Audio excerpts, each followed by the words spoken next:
Sa isinumite niyang counter-affidavit sa Ombudsman, itinanggi ni Senador Francis Cheese Escudero na tumanggap siya ng mahigit kalahating bilyong pisong kickback mula sa flood control projects. Laging una ka sa balita ni Joseph Morong, exclusive.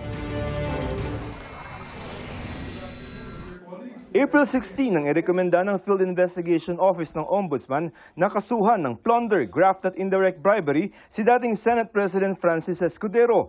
Base sa reklamo, nagkamal umano si Escudero ng lampas kalahating bilyong piso galing sa mga umano'y maanumalyang flood control project. Base sa aligasyon ni dating Department of Public Works and Highways o DPWH Undersecretary Roberto Bernardo.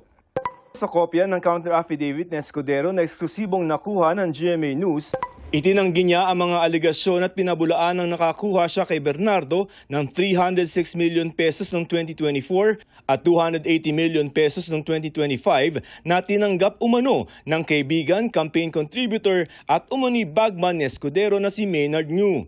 Wala raw ebidensya na magpapakita na bagman niya si Ngu at inutusan niya ito na gumawa ng aksyon para sa kanya.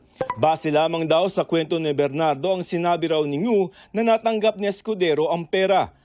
Giit ni Escudero, wala naman daw na ipakitang pruweba si Bernardo na tinanggap niya ang umano'y kickback. Paiba-iba rin daw at nagbabago umano ang sinasabi ni Bernardo sa apat na affidavits ito laban sa kanya.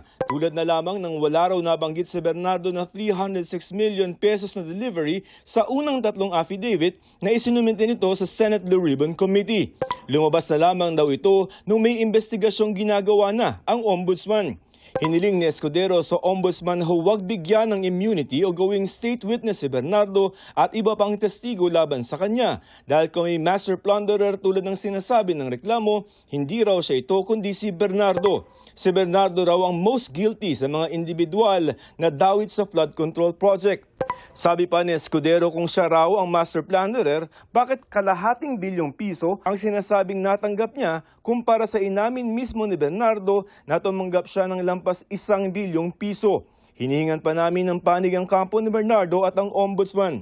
Pag-aaralan pa ng Ombudsman ang kontrasalaysay nito ni Senador Escudero para malaman kung may sapat na basehan para sampahan siya ng kaso sa Sandigan Bayan. Ito ang unang balita, Joseph Morong, GMA News.